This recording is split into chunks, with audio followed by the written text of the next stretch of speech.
When the man's airway closed and he started convulsing, the young barista moved with precision that made paramedics stop and stare. "Where did you learn to do that?" 4 tours in Iraq taught Maria Santos that staying calm under pressure wasn't optional. It was survival. Maria Santos started her shift every morning at 5:30 a.m. at the Starbucks in downtown Seattle. The store near Pike Place Market was constantly filled with tourists, businessmen, and locals rushing for their morning coffee. Maria was polite and professional with every customer, but most people saw her as just the young Hispanic barista. This Monday morning was no different. As Maria worked at the espresso machine, a long line had formed behind her. Everyone was in a hurry, some checking their phones, others glancing at their watches. excuse me," shouted a middle-aged white man, Robert Chen, dressed in an expensive suit, acting like he was someone important. "How long is this order going to take? I'm running late." Maria patiently replied, "Sir, your order will be ready in 2 minutes. Thank you for your patience." 2 minutes? That's way too long. Don't you people know how to work efficiently? Robert's voice was getting aggressive. Maria took a breath. 4 years in Iraq, she'd dealt with much worse situations. An aggressive customer was nothing compared to mortar attacks. "Sir, I'm preparing it as fast as I can. Your coffee." "Don't sir me. You probably shouldn't even be working here. You people need to learn." That's when Robert Chen's words were cut off. His face suddenly turned red. His eyes widened. He grabbed his throat and stumbled backward. Maria immediately understood.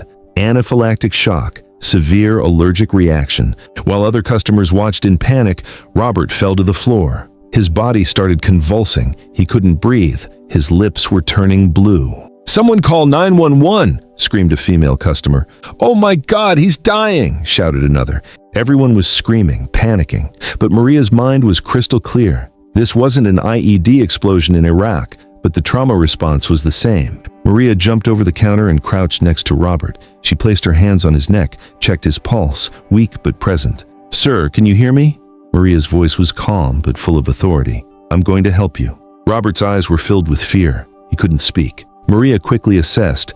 Airway obstruction, probable anaphylaxis, immediate intervention needed. "I need everyone to step back!" Maria's commanding voice echoed through the store. "Give him space!" Maria tilted Robert's head back, airway positioning. Then she pulled out a small knife from her pocket. Everyone was shocked. "What are you doing?" screamed a customer. "Emergency tracheotomy," Maria calmly replied, as if it was a normal procedure at Starbucks. Maria's hands weren't shaking at all, weren't moving. She located the anatomical landmarks on Robert's throat. Thyroid cartilage, cricoid cartilage, exactly like she had done in field conditions in Iraq. "Hold still, sir," Maria whispered. "I've done this before." The crowd stepped back, some people recording with phones, others calling 911. But in Maria's world, there was only the patient. Maria made a precise incision with the small knife. Cricothyrotomy procedure. Immediately, Robert's blocked airway was bypassed. Air quickly entered his lungs. Robert's color immediately began to improve. He went from purple to pink. The convulsions stopped. "Jesus Christ," whispered a man. "How did she know how to do that?" Maria monitored Robert's vital signs. Pulse stabilizing, breathing improving, consciousness returning. "Sir, stay calm," Maria said. "Paramedics are coming. You're going to be okay." Robert's eyes focused on Maria, in shock but alive. Right then, Seattle Fire Department paramedics rushed in. Led paramedic Jake Williams, 15 years experience. "What happened here?" Jake asked. "Anaphylactic shock. Airway obstruction," Maria reported like a medical professional. "Performed emergency cricothyrotomy approximately 3 minutes ago. Patient's vital signs stabilizing." Jake stopped. This terminology, this calm reporting. "Ma'am, are you medical personnel?" Maria paused. How could she explain? "Former Army combat medic." Jake's face changed completely. "Respect. How many years?" "4 tours, Iraq." Jake nodded slowly. "Good work, medic. Textbook procedure." As paramedics took over, the crowd gathered around Maria. Whispers, stares, questions. She just saved his life. Where did she learn that? She's just a barista, isn't she? Maria stood up, hands still steady. Her Starbucks apron had blood on it, but her expression was calm. Store manager Jennifer rushed over. "Maria, how, are you okay?" "I'm fine, Jennifer. Just did what was necessary." "But how did you know?" "Medical training," Maria said simply. Robert, now conscious on the stretcher, grabbed Maria's hand. His eyes were full of tears. I'm sorry," he whispered. "The things I said, I didn't know." Maria looked down at him. "Sir, you don't need to apologize for having a medical emergency. But I was I was so rude to you." "You were scared and stressed," Maria said gently. "People say things when they're not themselves." Robert's voice cracked. "You saved my life. After what I said?" Maria squeezed his hand. "That's what we do. We help people, regardless." As paramedics wheeled Robert out, the entire Starbucks was silent. Customers who had been filming put their phones away. The energy had completely shifted. Jennifer, the manager, pulled Maria aside. "Maria, I need to understand what just happened.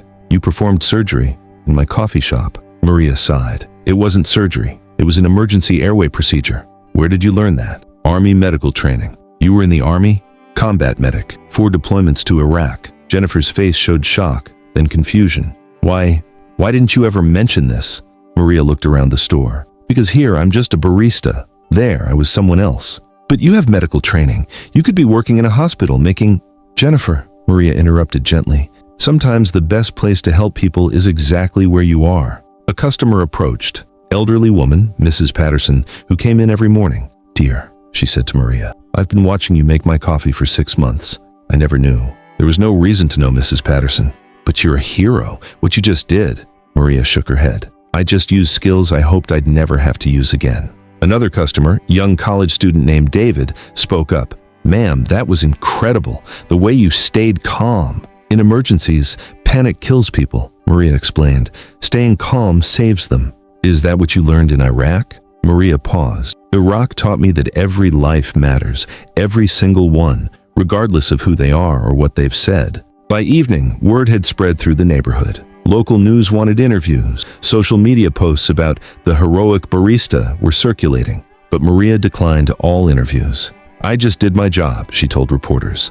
The next morning, Maria was back at 5:30 a.m., making coffee like nothing had happened. But everything had changed. Customers looked at her differently, some with respect, some with curiosity, some with awe. Robert Chen came in around 10 a.m., bandaged throat moving slowly but alive. He walked straight to Maria's counter. "Hi," he said quietly. "Good morning, Mr. Chen. How are you feeling?" "Alive. Because of you." He paused. "I came to apologize. Properly." "Sir, you don't need—" "Yes, I do." Robert's voice was firm. "What I said yesterday was inexcusable. I made assumptions about you. Terrible assumptions." Maria nodded. "Thank you for saying that. I found out. I looked you up. Combat medic Santos, Bronze Star recipient, 4 tours in Iraq." Robert's voice was full of emotion. "And I treated you like a young employee doing her job," Maria finished, "which is exactly what I'm here. But you're so much more than that." "Mr. Chen," Maria said gently, "we're all more than what people see on the surface. You're probably more than an angry businessman who is having a bad morning." Robert smiled. First, genuine smile. "I'm actually a father of 2, work in finance. Usually pretty nice guy, just stress gets to me." "There you go," Maria said. "We're all fighting battles people don't see." Robert ordered his coffee. Same order as yesterday, but this time he waited patiently. He talked kindly to other customers.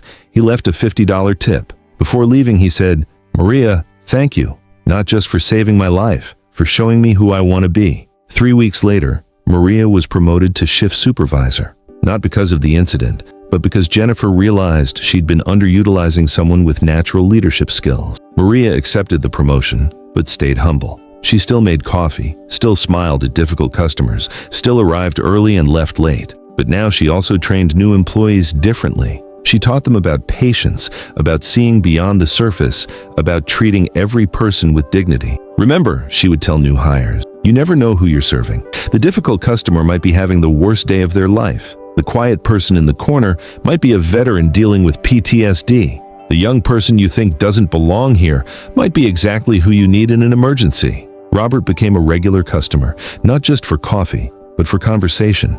He brought his kids to meet Miss Maria, the woman who saved Daddy's life. One day, his 8-year-old daughter asked Maria, "Were you really a soldier?" "I was a medic," Maria said. "I helped soldiers who got hurt." "That's so cool. Did you save lots of people?" Maria crouched down to the little girl's level. "I tried to help everyone I could. That's what medics do." "Do you still save people?" Maria looked around the coffee shop, at the customers chatting, laughing, starting their days. "Every day, sweetheart, just in different ways." The little girl grinned and ran back to her father. Robert approached the counter. "She thinks you're a superhero."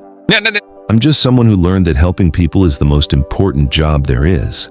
Whether it's in Iraq or Starbucks, Whether it's anywhere, Maria confirmed. 6 months later, Maria enrolled in nursing school. Part-time while still working at Starbucks, she realized that her calling wasn't just to serve coffee, it was to serve people. But she kept working at the coffee shop because she'd learned something important. Heroism isn't about the uniform you wear or the title you hold. It's about the person you choose to be every single day in whatever place you find yourself. And sometimes, the most important lives you save happen in the most ordinary places. A year later, when new employees joined the team, they'd hear the story of Maria Santos, the barista who saved a man's life with a coffee shop napkin and a pocket knife. But Maria would always correct them.